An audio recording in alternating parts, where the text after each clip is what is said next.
Hello, this is Rick Cortez with the April 2025 update on the Westwood Broadmark Tactical Growth Strategy. In view of the Trump tariffs and the corresponding stock market decline, we've moved our exposure down to 20%. So let me update you on the four pillars of our investment process. Number one is equity valuation. That is still negative as equity valuations are in the top quintile historically. Number two is investor sentiment. That has gotten much better, and we'd have to say that investor sentiment now has gotten positive. So that is the one pillar of our process that is positive. Number three is monetary policy and credit conditions. We still consider this to be leaning positive because the Fed is still in an accommodative mode. However, we've seen two negative developments in recent weeks. Number one, credit spreads are rising. The chart on your screen is a long-term view, 25-year view of credit spreads. And if you see in the middle panel, that's credit spreads in basis points. And it is ticking upward from a very, very low level, the lowest since 2007. If we zoom in, as we do in the next chart, to a 10-year view of credit spreads, we can see how rapidly they have risen. In our work, as long as credit spreads are rising, that's negative. If they peak and start coming down, or just start coming down from these levels, that would be a positive development. But right now, rising credit spreads are negative.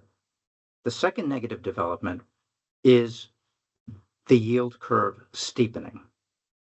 The chart on your screen shows the yield curve since the 1960s.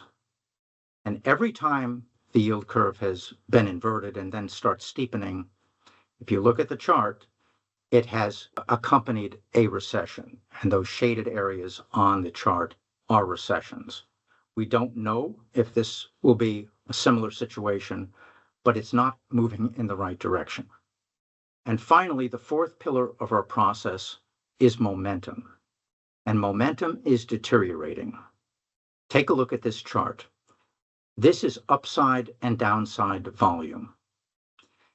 Upside volume has been above downside volume for a year and a half now. They're beginning to converge. During those periods that downside volume is above upside volume, the market has had a negative rate of return. It's trending in that direction. Not there yet, but it's trending in that direction.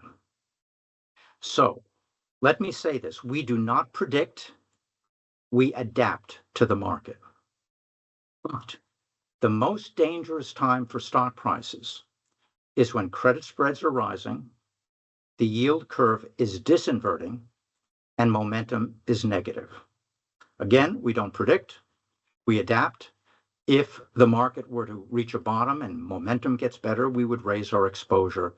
But with trends where they are, we are getting ready that there's a possibility we might go even more defensive and possibly consider short positions. But again, I'll say it for the third time, we don't predict, we adapt. And as we well know, anything can happen on a moment's notice in the market. So this is Rick Cortez. Please join me in May for the next update. Thank you.